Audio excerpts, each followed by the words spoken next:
Okay guys, so ito na nga yung update dun sa breed natin na Red Dragon. So nag-spawn na sila nung nakaraang September 19. So hindi na natin sinama sa video, pero ito na nga yung naging resulta. So makalipas lang ng 2 days, ayan na, nag-spawn na or na-hatch na yung mga eggs nila. So ayan na yung mga fry ng Red Dragon natin. So makikita nyo yan guys, ayan may mga maliliit, ayan no? May mga maliliit na mata-mata. Ayan. So, yan na sila. So, pre-swim na sila dyan. So, 5 days old or 4 to 5 days old na yata sila rito. So, ready for feeding na sila kinabukasan. Kaya, naggawa na tayo or nagtimpla na tayo ng ating BBS. Ayan. So, yung hatchery natin is DIY lang. So, yan makikita nyo. Napaka simple lang yan guys. So, makikita nyo lang yung mga gamit na yan sa mga bahay nyo. So, ito yung air pump ko na halos 2003 pa. Nung 2003 ko pa yan ginagamit. So, all goods pa rin. And, ayan. So, binuksan na natin yung air pump para kinabukasan guys ay ma-hatch na rin yung BBS and ready for feeding na sa ating mga beta fry.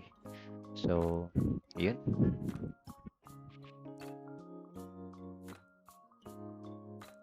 So, ito naman yung pair na gagamitin natin for next breeding. So, galing din to sa kaibigan nating breeder na si Bernardo. So, napakaganda ng coloration na itong ano na to, Hellboy na to. And yun na nga, makalipas ang 2 days na naman. So, nung nakarang araw pa yung video natin na yan,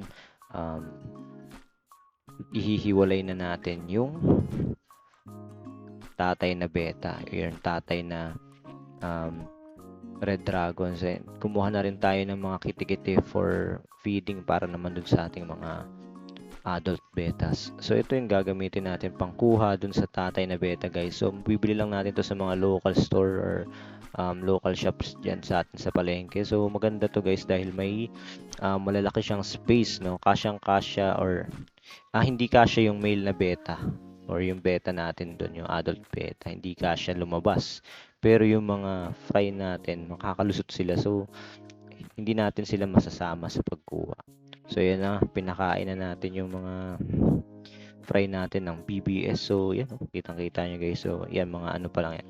7 days old na fry. Ayan. So,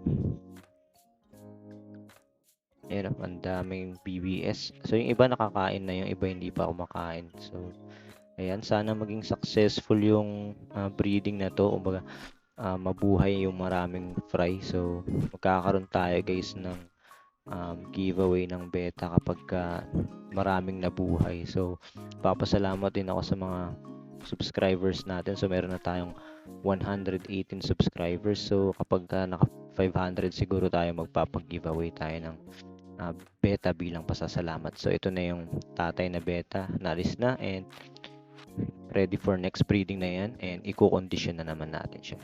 Thank you so much guys. God bless.